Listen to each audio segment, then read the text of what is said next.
Perkenalkan, nama saya Imam Gunawan, mahasiswa Ilmu Hukum semester 2.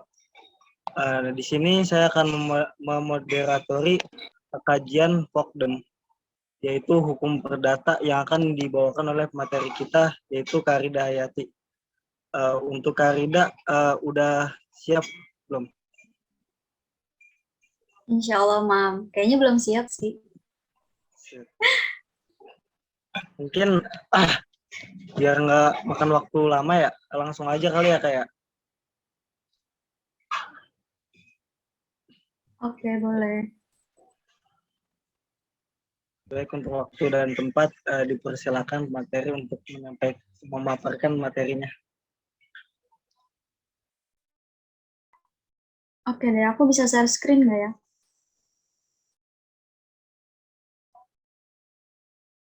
Bisa.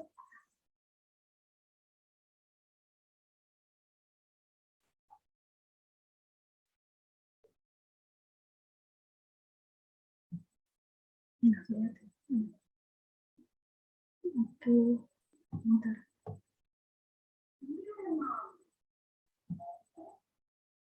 Nggak bisa.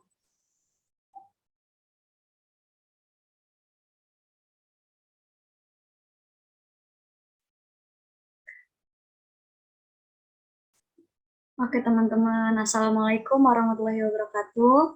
Sebelumnya, perkenalkan, saya Rida Hayati, mahasiswa Ilmu Hukum semester 4 yang akan mengisi materi pada kali ini. Nah, sebelumnya di sini kita nggak ada yang saling mengajari ya, tapi kita saling belajar aja. Karena jujur, emang hukum perdata tuh sulit gitu. Dan Rida juga baru mulai untuk memahami benar-benar hukum perdata ini gitu. Nanti kita sharing aja gitu, nggak usah yang terlalu formal atau serius banget gitu. Kalau misalkan emang nggak apa misalkan aku nggak bisa, kalian bisa aku salah, kalian bisa sanggah. Dan ketika aku tahu, aku juga bisa jawab ketika kalian bertanya gitu. Oke, kita mulai aja ya. Materi kali ini itu adalah buku 1 hukum perdata. Sebenarnya buku 1 hukum perdata ini luas banget teman-teman pembahasannya, tapi udah Rida singkat gitu ya, dengan beberapa sub gitu. Next slide. Nih, di sub buku 1 hukum perdata itu membahas tentang hukum perorangan dan kekeluargaan. Yang pertama itu ada subjek hukum, terus ada perwalian, pengampuan, catatan sipil, dan hukum perkawinan. Nah, hukum perkawinan ini adalah bagian dari hukum yang kekeluargaan itu, teman-teman. Nah, selanjutnya, yang pertama itu ada subjek hukum. Subjek hukum ini juga terbagi menjadi 2, yaitu manusia dan badan hukum. Manusia atau natural person, yaitu salah satu subjek hukum yang dia tuh sudah memiliki kodrat atau bawaan hak dan kewajibannya sejak lahir gitu, yang tidak dibentuk dengan unsur hukum apapun dan atau harus adanya pengesahan gitu. Enggak, kalau manusia ini udah natural, namanya ya natural person gitu. Udah natural, emang dari lahir dia itu adalah sebuah subjek hukum. Orang-orang yang memiliki hak dan kewajiban atas hukum gitu. Selanjutnya itu ada badan hukum atau reh person. Nah, badan hukum ini bisa kita baca ya di slide, perkumpulan atau organisasi yang oleh hukum diperlakukan seperti manusia atau sebagai pengemban hak dan kewajiban, atau organisasi atau sekelompok manusia yang mempunyai tujuan tertentu dan dapat menyandang hak dan kewajiban. Dan pengaturan itu ada dalam bab 9 hukum perdata. Nah, untuk badan hukum itu sendiri, nggak cuma semata-mata badan hukum aja, teman-teman, ternyata. Nah, badan hukum ini tuh dia memiliki banyak unsur juga, tapi nggak ada cantumin di sini, karena emang banyak banget gitu. Kalau misalkan kalian pengen tahu bagian-bagian dari hukum, badan hukum ini tuh,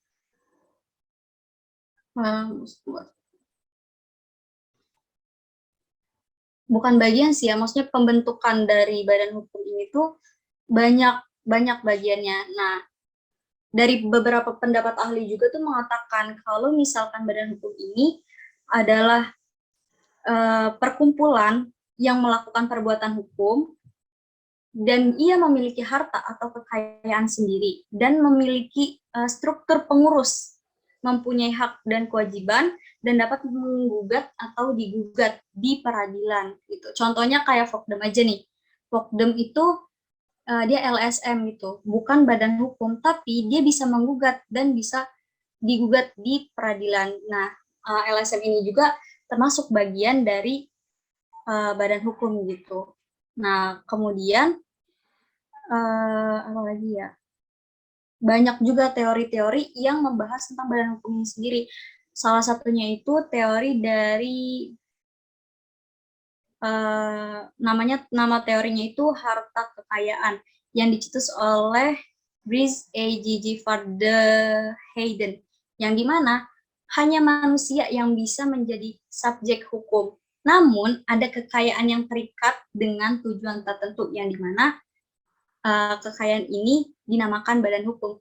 Kalau misalkan dari teori ini tuh dia hanya menyebut hanya manusia yang menjadi subjek hukum. Tapi ketika beberapa manusia berkumpul dan ia memiliki harta yang keterkaitan dan tujuan yang sama, maka dia juga dapat dijadikan subjek hukum karena yang disebut juga badan hukum gitu teman-teman.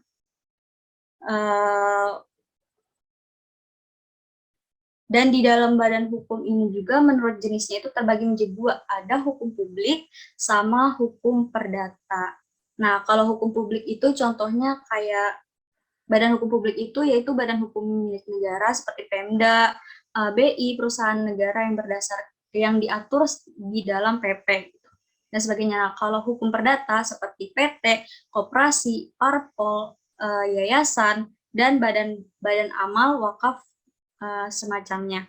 Nah, kalau menurut sifatnya itu ada dua, yaitu korporasi. Korporasi ini adalah gabungan orang-orang yang mempunyai kewajiban yang berbeda dengan anggota lainnya, namun tujuannya adalah sama gitu. Nah, sedangkan yayasan, setiap kekayaan yang bukan kekayaan orang lain, maksudnya ya setiap kekayaan yang milik gimana sih ya, kekayaan bukan merupakan kekayaan orang. Jadi kekayaan ini tuh merupakan kekayaan seseorang dan diberikan tujuan tertentu. Yayasan yang sama-sama kita tahu kan kayak sekolah gitu ya. Sekolah ini adalah bentuk yayasan gitu, terbentuk dari sebuah yayasan. Nah, dia ini memiliki harta sebuah tanah, bangunan dan lain-lain gitu ya untuk membangun sekolah dengan tujuan harta yang dia miliki ini untuk bergerak dalam bidang pendidikan gitu. Yang sejauh ini gitu ya, yang dia paham itu kayak gitu. Nah, selanjutnya next ada perwalian. Nah, perwalian ini juga dibagi-bagi teman-teman. Ada perwalian oleh suami istri yang hidup terlama, perwalian dengan surat wasiat atau akta, dan perwalian oleh hakim.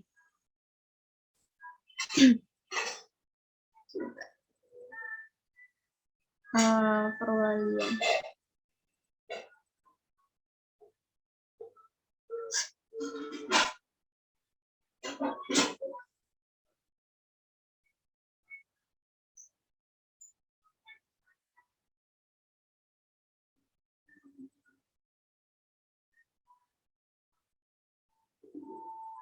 Nah, kalau dalam perwalian itu kan berlaku nih asas tidak dapat dibagi-bagi. Artinya pada setiap perwalian itu hanya ada satu wali. Maksudnya gimana ya? Ketika seorang Rida gitu, nggak bisa walinya itu orang lain gitu. Hanya cuma satu, ayahnya gitu. Di dalam hukum maksudnya nggak bisa banyak itu ketika Rida ini melakukan sebuah tindakan hukum, dia hanya memiliki satu wali gitu. Kalau misalkan wali si ayahnya ini nggak ada, baru bisa digantikan gitu. Maksud dari satu wali, bukan ketika Rida melakukan tindakan hukum, tapi dia memiliki wali yang banyak, itu nggak bisa teman-teman. Nah, pembagian perwalian oleh suami istri yang hidup terlama ini maksudnya sebagaimana yang diatur dalam pasal 345 345 KUH Perdata itu, apabila salah satu dan kedua orang tua ini meninggal dunia, maka perwalian terhadap anak-anak kawin yang belum dewasa demi hukum dipangku oleh orang tua yang hidup terlama. Nah, maksudnya itu ketika ayah dan ibu kita itu kan adalah seorang wali gitu ya. Nah, ketika salah satu dari mereka meninggal, maka salah satunya itu bisa menjadi wali gitu. Atau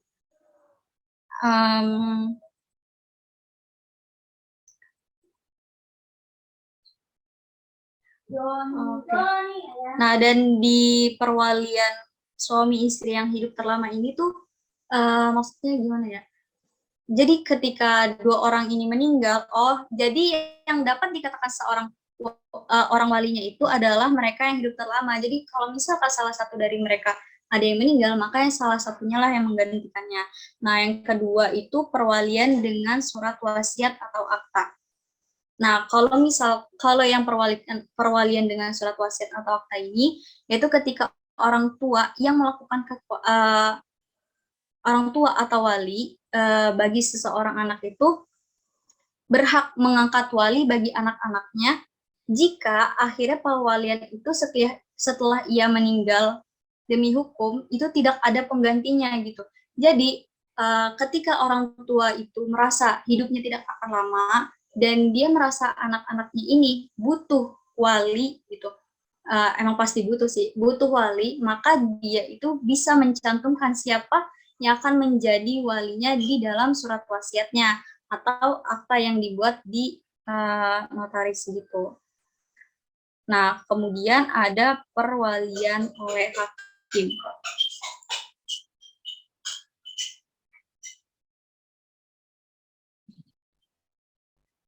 Terkait perwalian oleh hakim ini, untuk anak-anak yang belum dewasa itu tidak bernaung di bawah kekuasaan orang tua, dan yang perwaliannya tidak diatur dengan sah. Maksudnya itu gini, jadi perwalian hakim ini tuh terjadi pada peradilan negeri yang mengangkat seorang wali untuk seseorang setelah seseorang itu diadili gitu, atau setelah seseorang itu diadili dan dengan sah para keluarga sedarahnya itu mengakui bahwa memang tidak masalah seseorang ini diwalikan oleh orang yang ditunjuk oleh hakim, seperti itu teman-teman. Nah, selanjutnya ada pengampuan. Apa sih pengampuan? Pengampuan itu adalah keadaan di mana seseorang tidak dapat mengendalikan emosinya karena sifat-sifat pribadinya, sehingga oleh hukum itu dianggap tidak cakap hukum untuk bertindak sendiri di dalam hukum. Nah, orang seperti apa sih yang berada di dalam pengampuan gitu ya? Kalau yang ada di dalam kitab KUH Perdata itu adalah anak kecil yang batas umurnya itu belum nyampai batas umur kedewasaan, dan orang yang gila gitu. Gila. Nah, dalam pasal 433 KUH Perdata itu disebutkan bahwa setiap orang dewasa yang selalu dalam keadaan dungu, sakit otak, atau mata gelap dan harus diletakkan dalam pengampuan, teman-teman. Ternyata nggak cuma anak kecil doang ya, atau orang gila doang yang harus dibawa pengampuan, tapi orang yang sakit seperti orang buta itu pun juga bisa diletakkan dalam masuk dalam pengampuan gitu, orang-orang pengampuan dan keadaan dungu atau sakit otak. Nah, terus cara untuk menetapkan pengampuan dengan mengajukan permohonan kepada pengadilan negeri, yang mana dalam daerah itu orang yang dimintakan pengampuannya ini bertempat tinggal, maksudnya di domisilinya tuh di sana gitu, dan nggak bisa kamu itu butuh pengampuan tapi kamu mengajukannya di daerah orang, itu nggak bisa gitu. Nah, dalam peradilan pengampuan dalam peradilan juga tuh nanti orang yang pengampuan tuh ada sebut-sebutannya nih di sini dicantuminnya, ada curandus yaitu orang yang di bawah pengampuan, kurator adalah orang yang ditunjuk untuk mewakili curandus gitu. Biasanya orang tuh bilangnya wali ya, wali. Nah, kalau kuratel itu lembaga pengampuan, itu lembaga yang menanggung orang-orang yang harus diampu gitu. Next ya. Nah, catatan sipil. Apa sih catatan sipil atau Burgerlijkstand? Nah, secara pengertian secara umumnya itu, catatan sipil adalah suatu catatan dalam suatu daftar tertentu mengenai kenyataan-kenyataan yang punya arti penting bagi status kepadatan seseorang yang dilakukan oleh pegawai atau pegawai kantor catatan sipil. Apa sih tujuannya? Tujuannya itu ya untuk kita sebagai masyarakat memiliki bukti otentik, terus untuk melancarkan aktivitas pemerintahan dalam bidang kependudukan, memberikan kepastian hukum bagi penduduk hukum setiap warga negaranya, dan fungsinya juga sebagai pembuktian yang sah bahwa suatu peristiwa hukum yang dialami oleh seorang itu benar-benar terjadi, dan untuk membuktikan bahwa benar-benar telah terjadi gitu peristiwa hukumnya, dan diperlukan adanya surat keterangan yang menyatakan telah terjadinya peristiwa tersebut. Nah, di dalam catatan sipil ini juga kalau dilihat di KUA Perdatanya itu dia mengatur terkait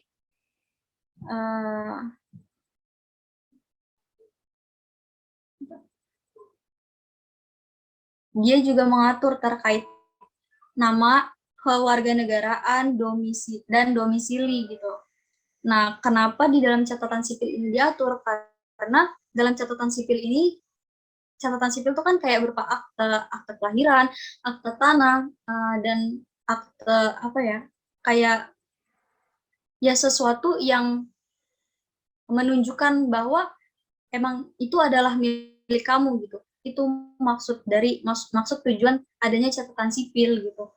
Nah, dan catatan sipil juga nih sebagai bukti bahwa kewenangan dan hak sesungguhnya barang itu atau nama itu atau merek itu dan apapun itu yang berkaitan dengan kamu itu dibuktikan dengan catatan sipil ini. Lanjut ke hukum perkawinan. Nah, menurut pasal 1 Undang-Undang Pokok Perkawinan, Undang-Undang ini ya, UUP. Nah, perkawinan adalah suatu ikatan lahir batin antara seorang pria dengan seorang wanita sebagai suami istri dengan tujuan membentuk keluarga atau rumah tangga yang bahagia, kekal, dan berdasarkan ketuhanan yang Maha Esa.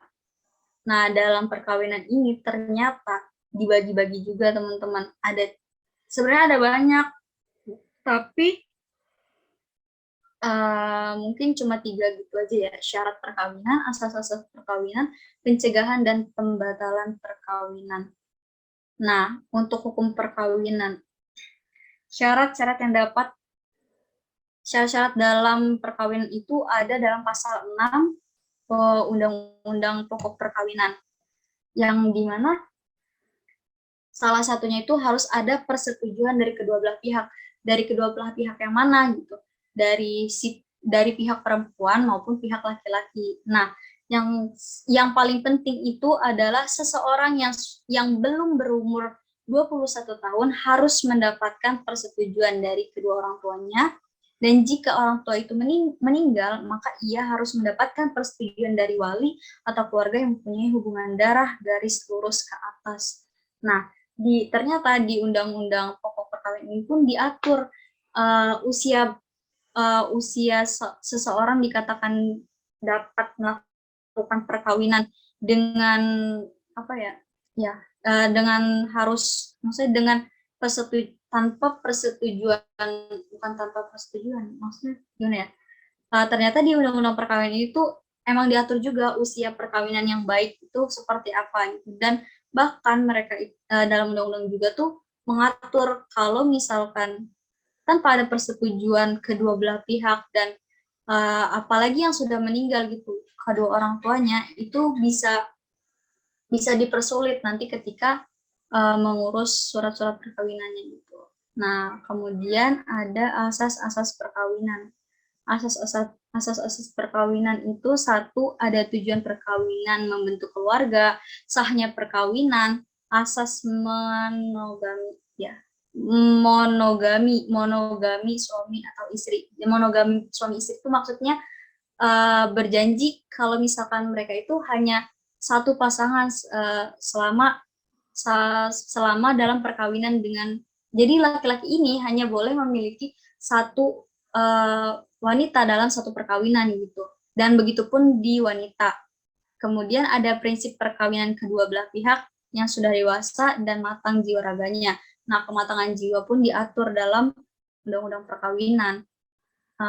Kemudian ada asas mempersukar terjadinya perceraian.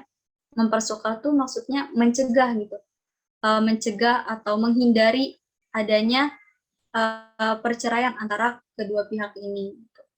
Kemudian ada asas hak dan kedudukan istri, di mana hak dan kedudukan istri ini harus seimbang hak ya dengan si suami, baik dalam kehidupan rumah tangga maupun masyarakat. Tapi teman-teman jangan salah paham dengan keseimbangan ini ya. Maksudnya keseimbangan ini tuh setara, ketika laki-laki dapat mengeluarkan pendapat, maka wanita pun dapat mengeluarkan pendapat. Tapi bukan berarti wanita itu bisa menjadi pemimpin dari seorang laki-laki di dalam rumah tangga gitu, teman-teman. Nah, kemudian ada pencegahan dan pembatalan perkawinan. Kalau untuk pembatalan perkawinan itu biasa sih, pembatalan perkawinan ini dapat diajukan apabila salah satu pihak masih terikat perkawinan dengan orang lain dan apabila perkawinan tersebut dilangsungkan di bawah ancaman yang melanggar hukum. Nah, maksudnya pembatalan perkawinan ini, perkawinan itu bisa dibatalkan gitu ketika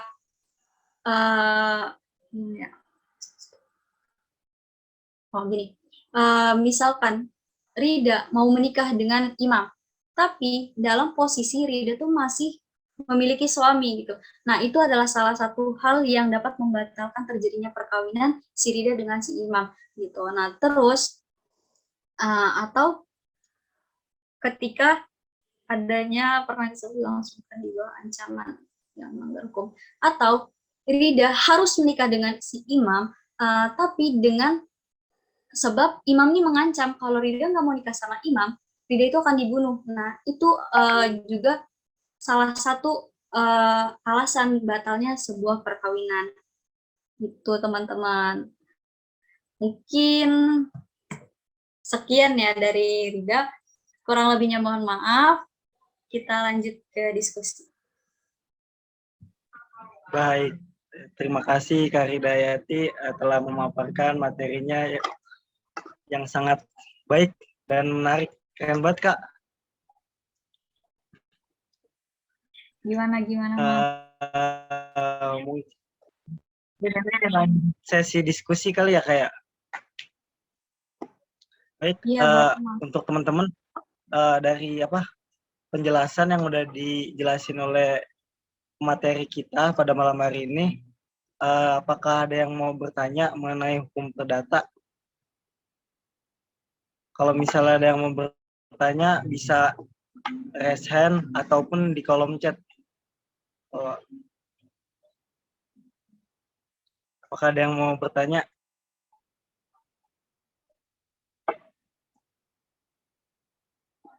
Teman-teman, ini nggak ada yang mau nanya nih.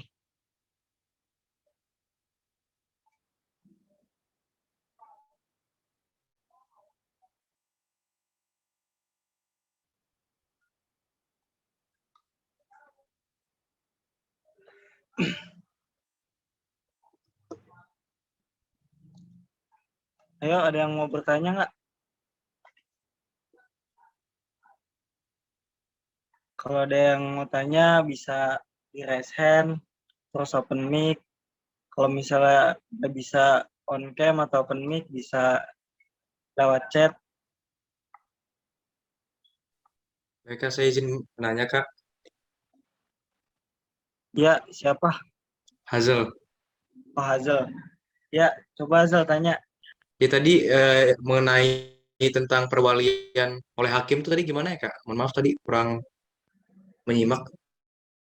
Oh, perwalian oleh hakim. Jadi perwalian oleh hakim tuh gini, ketika biasanya ya itu tuh terjadi pada seseorang yang mau menikah, tapi dia tuh untuk wali sahnya seperti keturunan ayah dan ke atasnya itu sudah tidak ada gitu dan sulit untuk dicari. Nah, dia itu dapat diwakilkan oleh wali hakim seperti itu. Apa bisa dipahami kan, Sa? Terus sih kan, Oke. kok kan sih? Ya, nama saya juga Kansa sebenarnya. Oke, iya kayak gitu. Nah, kalau misalkan untuk di ranah apa ya, ranah keperdataan ya, pernikahan pun perdataan ya. Ya seperti itulah kurang lebihnya yang dapat saya jelaskan itu. Nah, untuk teman-teman yang punya pemahaman lebih lagi boleh diajukan ya, jangan kita di sini diskusi ringan aja, nggak usah tegang-tegang banget. Karena saya juga sama-sama belajar. Oke, Karida, thank you. Iya, sama-sama. Oke, thank you Hazel atas pertanyaannya. Ayo teman-teman, ada yang mau ditanyain nggak? Atau mau nambahin gitu, misal, Kak tadi kayaknya ada yang kurang Kak, gini. Ayo boleh aja itu, kan diskusi.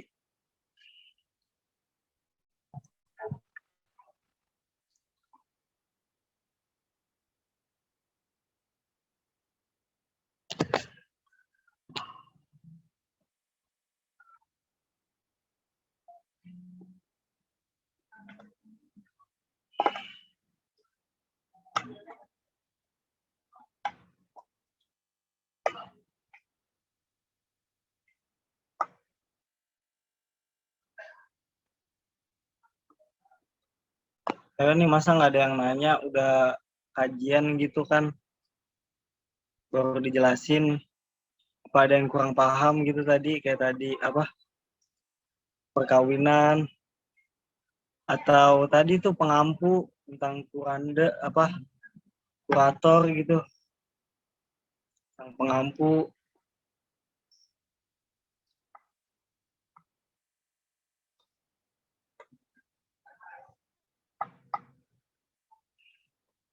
Baik deh Kak, kalau nggak ada yang nanya, mungkin aku akan nanya ya Kak ya. Boleh banget, Mam. Apa ya? Simple aja dah Kak, ini aja. Kenapa hukum perdata kadang bisa menjadi masuk ke hukum pidana?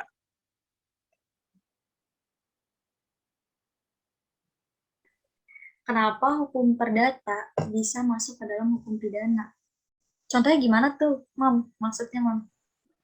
Enggak, jadi kayak misal apa ya? Jadi misal ada suatu kasus, terus kasusnya ini nggak bisa apa? Gimana ya? Pokoknya itu nggak bisa diselesaikan secara hukum perdata gitu. Karena itu kan kalau misalnya hukum pidana itu bisa mencakup tentang umum. Nah, kalau misalnya kasusnya ini hanya diselesaikan secara perdata, bukan di pidana, itu akan menimbulkan keresahan kepada masyarakat.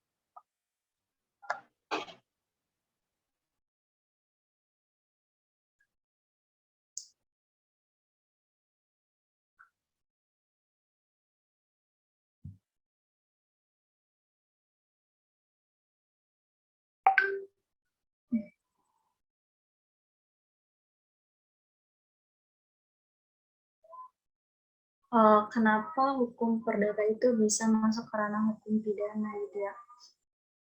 Eh,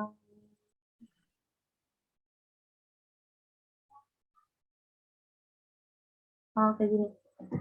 Mungkin gini ya, Mam ya. Karena kan kalau hukum perdata itu kan yang kita tahu itu kan hukum privat gitu ya. Hukum yang mengatur antara satu orang dengan orang dua orang gitu, atau suatu lembaga dengan suatu lembaga. Nah, terus ketika mereka melakukan perjanjian gitu, contohnya perjanjian gitu. Nah, ketika mereka melakukan perjanjian kan di situ mereka tuh ada namanya ketika mereka melakukan perjanjian, nah mereka itu melakukan suatu kesepakatan kan. Nah, ketika salah satunya itu melanggar kesepakatan dan kesepakatannya itu adalah sebuah tindakan pidana, maka prosesnya itu bisa jadi tindak pidana gitu. Nah, kalau misalkan yang Imam maksud ketika tadi gimana ada kasus perdata, tapi masyarakat yang lain tidak menyetujui, tapi maka jadi tindak pidana. Itu mungkin lebih karena ini enggak sih, administrasi negara gitu. Kalau misalkan yang kayak gitu, kalau misalkan yang perdata dan jadi pidana itu contoh kasusnya tuh kayak gini, utang, ya atau enggak yang gampang aja nih utang. Rida punya utang sama Imam. Nah, Rida berjanji kalau minggu depan Rida akan membayar gitu. Nah, tapi ketika Imam menagih, Rida nggak bisa bayar. Tapi Rida tuh bukannya memberikan alasan atau kemudian membuat perjanjian baru akan membayar utangnya kapan, tapi Rida melakukan tindak pidana seperti memukul imam gitu. Itu kan salah satu tindak pidana ya. Maka ketika nanti di pengadilan gitu diselesaikannya dengan hukum pidana gitu, karena Rida sudah one prestasi gitu istilahnya, udah melanggar dari perdata itu dan melakukan sebuah tindakan yang mengakibatkan imam, bukan jadi perdata itu bisa menjadi hukum pidana ketika emang benar-benar pure hukum perdata gitu. Kalau misalkan diselesaikannya hukum pidana, pasti ada unsur-unsur pidana di dalam kejadian di keperdataan itu. Emang awalnya dari perdata gitu. Baik Kak, terima kasih Kak atas jawabannya Kak. Oh ya nih Kak, ada yang bertanya di kolom chat dari Muhammad Ajat Sudrajat sama Rehana Nabila Ismail. Mungkin Muhammad Ajat Sudrajat dulu ya, dibacain pertanyaannya. Nih, Yep. pertanyaannya adalah, bila ada seorang pegawai dari suatu perusahaan swasta yang telah bekerja, dia pria beristri dengan satu anak dan beragama Islam. Dia ingin menikah lagi secara Islam dengan wanita single beragama Islam. Menurut Undang-Undang Perkawinan, hal tersebut tidak dapat dilakukan. Tetapi menurut Kakak, hal tersebut dapat dilakukan dengan cara membuat KTP di daerah dengan status single. Yang ingin saya tanyakan adalah, apabila saya menikah dengan cara tersebut, satu, bagaimana status hukumnya baik perdata maupun agama? Kedua, bagaimana pembagian harta warisan apabila saya meninggal? Sulit juga ya pertanyaannya kasusnya. Ketika saya menikah dengan cara tersebut. Kalau menurut agama itu sah-sah aja, karena yang sama-sama kita ketahui ya Mam, gimana Mam ayatnya Mam, yang seorang laki-laki itu boleh memiliki 4 istri gitu dalam satu pernikahan. Nah, tapi kita kembali lagi dalam hukum perdata, di mana tadi udah kita sebutkan kan di asas tuh ada perjanjian antara wanita dan laki-laki ini hanya memiliki satu pasangan sah gitu dalam catatan buku pernikahan gitu, dan berjanji tidak akan melakukan pernikahan dengan yang lainnya gitu, baik wanita ataupun laki-laki. Bagaimana status hukumnya?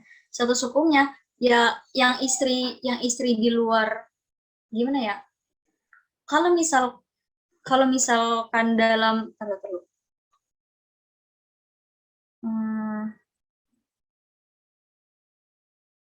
kan kalau dari hukum perdata itu udah jelas ya nggak boleh gitu. Nah, gimana kedudukan hukumnya gitu. Bagaimana kedudukan hukum seorang istri yang istilahnya itu nggak sah secara negara. Ya gini, ketika dia nggak sah secara negara, nanti pembagian warisnya secara negara pun dia nggak ada haknya gitu. Karena emang dalam catatan pernikahan dan pembagian harta ketika atau waris ketika si suami ini meninggal itu nggak ada sangkut pautnya atau ya dicantumkan namanya gitu. Terus bagaimana dari bagian harus meninggal? Ya kalau dalam hukum perdata nggak ada bagian sepeser pun untuk dia gitu. Tapi kalau misalkan di agama itu kembali lagi gitu. Kan seorang laki-laki ini boleh menikah dengan 4 istri dengan syarat adil gitu ya. Nah, sebenarnya adil itu nggak bisa dikatakan yang benar-benar adil sama rata gitu.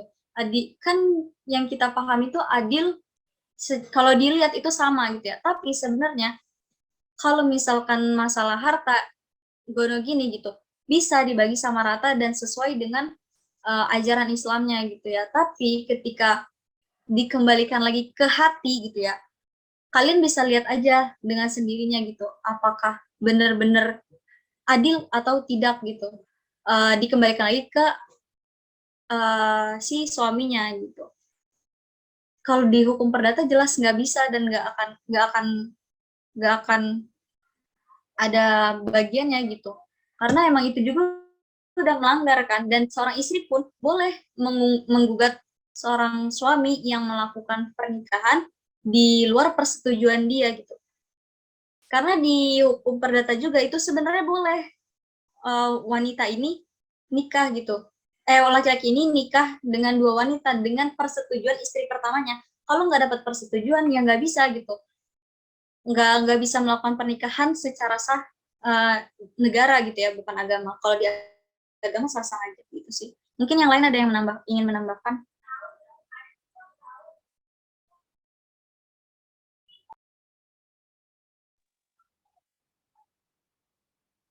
Ada yang mau nambahin nggak? Apakah ada yang nambahin, ada yang mau ngasih argumen gitu tentang pertanyaan dari Muhammad Ajat?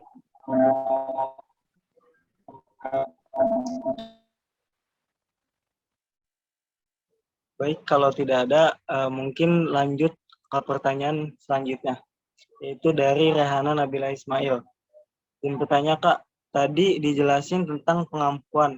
Ada nggak sih syarat-syarat menjadi kurator? Apa harus ada hubungan darah dengan kurandus? Yang tentang pengampuan, Kak. Oke. Kalau kurator itu ini ya, di luar apa sih namanya? Di luar keluarga gitu, nggak ada hubungan darah pun nggak masalah, karena kurator itu adalah seseorang yang ditunjuk oleh hakim untuk mewakili atau membantu ataupun menjadi wakil dari si orang yang di bawah pengampuan gitu. Kalau misalkan dia masih garis lurus, apa ada hubungan darah garis lurus ke atas, itu masuknya masih perwalian yang pada umumnya gitu, yang sah biasanya, bukan disebut kurator gitu.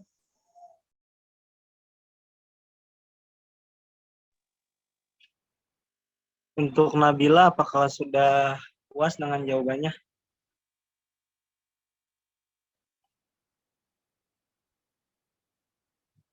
Baik, Kak. Gak apa aja, santuy. Kamu, Kak, makasih. Untuk selanjutnya, apakah ada yang mau ditanya lagi nggak? Ya Tentang dong, Mam. Pengen nanya lagi dong, Mam. apa Asik. aja? Asik nih, baru nih nanya nih. Nanya apa aja? Ini kan biasanya penindakan masyarakat adat sama masyarakat biasa itu beda tuh ya. Ada nggak sih hukum perdata adat itu?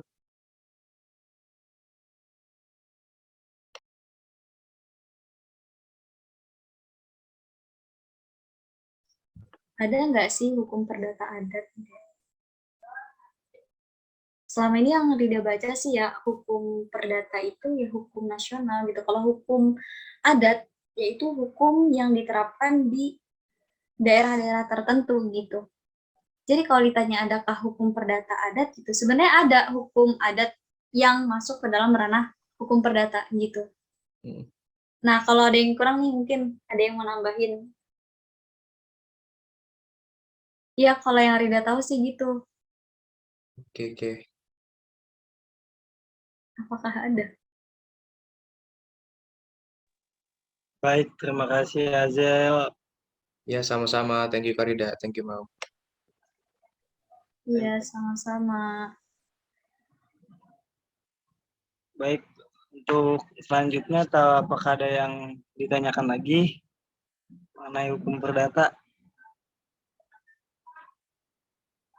Tadi tuh nanya apa pengampu, terus syarat perwalian gitu. Ada yang masih kurang paham nggak? Tanyain aja.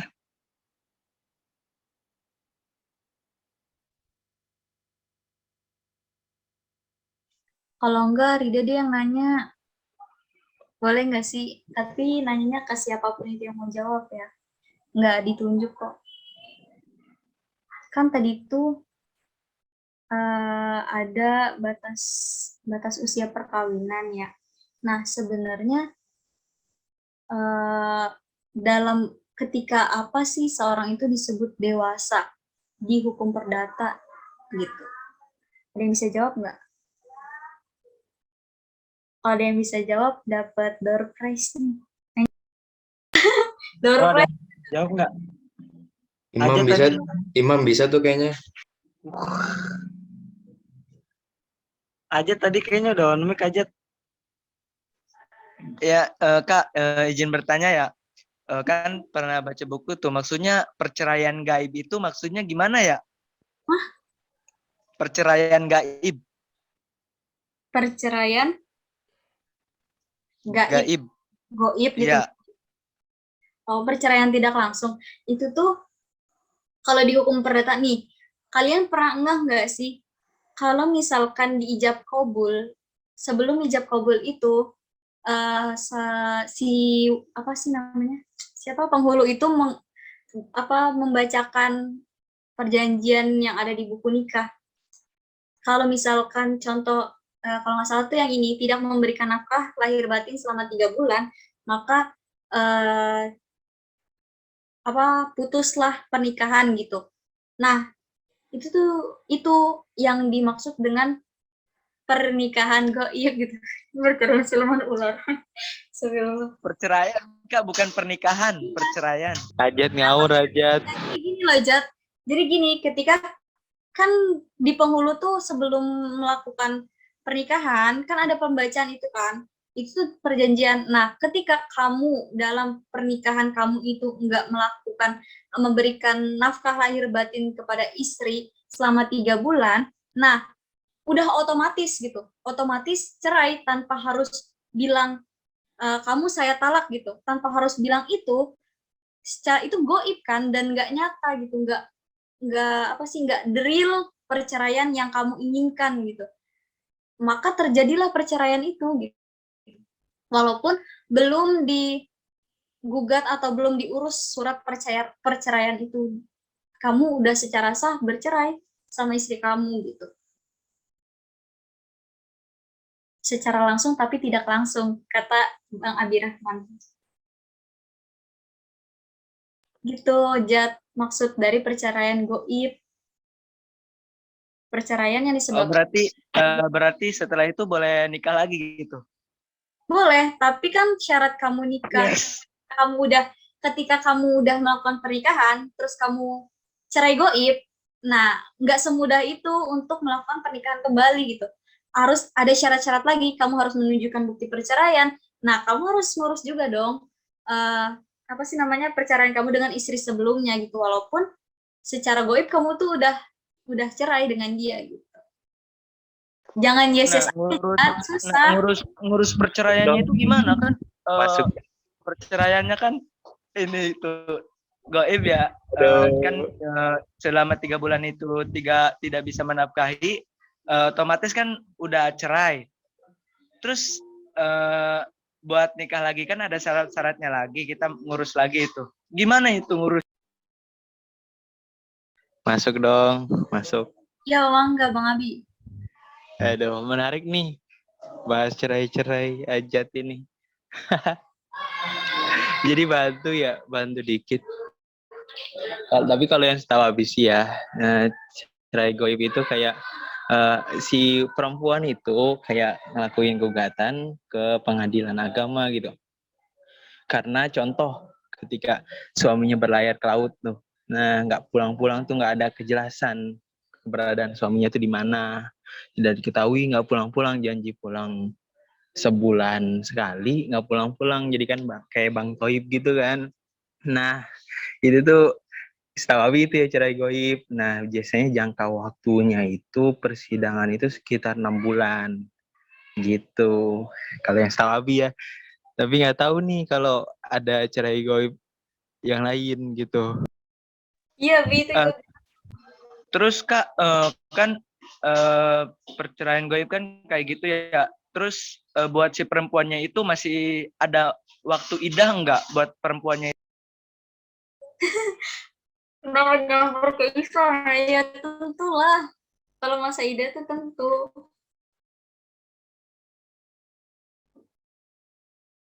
Berarti baru bisa Tentu nikah aja lagi sudrajat. setelah 9 bulan ditinggalin suaminya ya kayak. Ya, bisa gitu. Kan, ya gimana ya?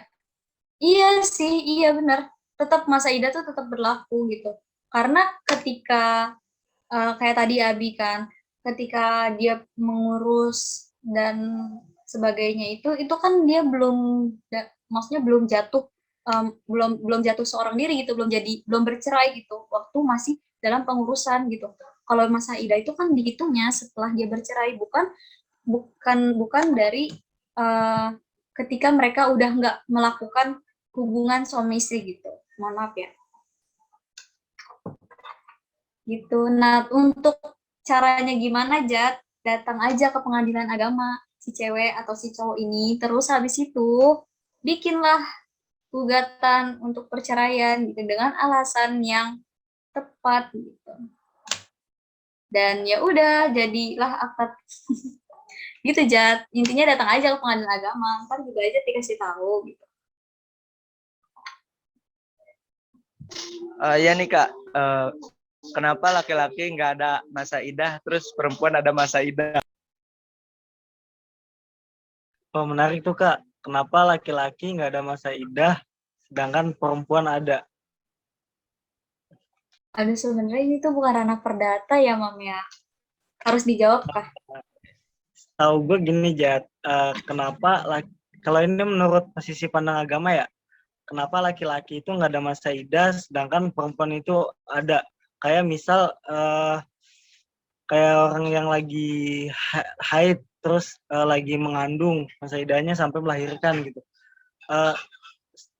Setahu gue tuh orang yang kenapa laki-laki nggak ada masa idah, perempuan ada masa idah, karena kalau misalnya perempuan nggak ada masa idah, nggak ada waktu tenggang, itu pasti sisi pandang atau perspektif daripada masyarakatnya itu bakal buruk kepada si perempuan. Makanya ketika seorang suami dan istri itu udah bercerai, si perempuan itu diberi masa idah gitu. Mungkin kayak gitu sih kalau nggak salah. Ya, ini tambahan ya. Kalau misalkan dari perspektif masyarakat, ya seperti itu. Baik laki-laki maupun perempuan, itu sama perspektifnya. Ketika dia langsung menikah setelah bercerai, itu pasti stigma dari masyarakat itu negatif gitu. Nah, tapi kenapa di wanita? Karena kenapa wanita? Oh, tuh dijawab sama Karirin Nur Aini. Kenapa nggak on mic aja deh, Kak? Nih, karena untuk memastikan rahim si perempuan ini sudah bersih gitu, aman, tidak ada lagi benih-benih dari suaminya gitu, paham kan? Ngerti nggak, Jat, maksudnya kayak gitu? Maksud dari yang Iya, iya, paham. Jadi nanti ketika dia memiliki suami lagi dan dia hamil, itu sudah dipastikan benar-benar dari suaminya yang sah sekarang gitu, bukan suaminya yang lama gitu.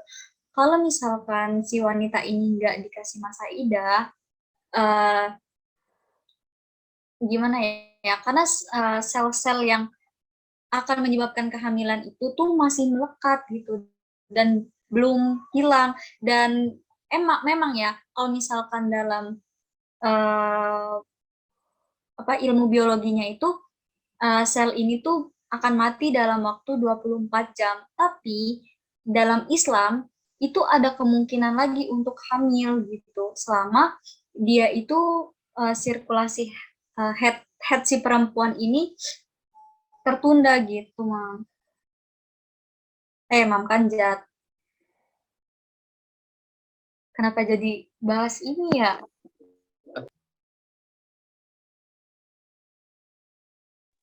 Baik, untuk saudara Rajat, apakah sudah puas dengan jawabannya? Atau masih ada yang kurang? Iya Kak, alhamdulillah. Terus yang ngasih Mas Aida itu siapa Kak? Nabi. Yang ngasih ketentuan Mas Aida tuh ya itu di agama. Di fikih, Mam. Mam Kanjat. Di ilmu fikih. Kalau mau tahu, belajar aja ilmu fikih sama imam.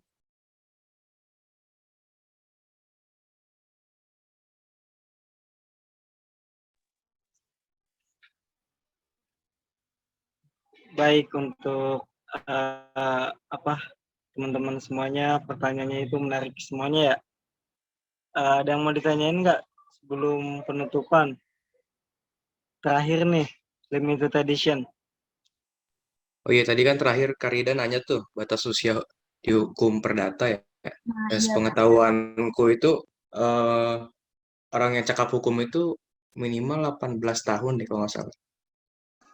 Kalau salah mohon dikoreksi. Kasih. iya.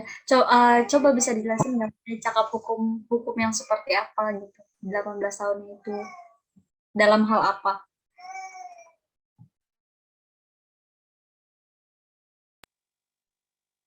Setahu gue sih dalam Burgerjik Workbook pasal 1330 itu yang kedua apa ketiga gitu disebutin orang yang udah dewasa itu berumur 21 tahun.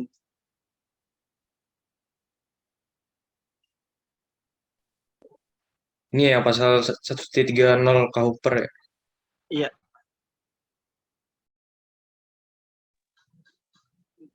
Jadi yang Ada itu di sebelah kiri masih Ayo, awal-awal. yang benar yang mana?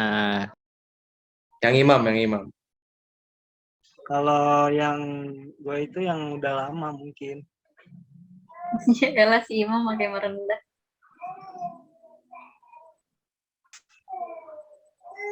Sebenarnya yang dijawab itu siapa namanya? Kansa ya. Kansa itu juga benar, tapi bukan ranah hukum perdata. Tuh.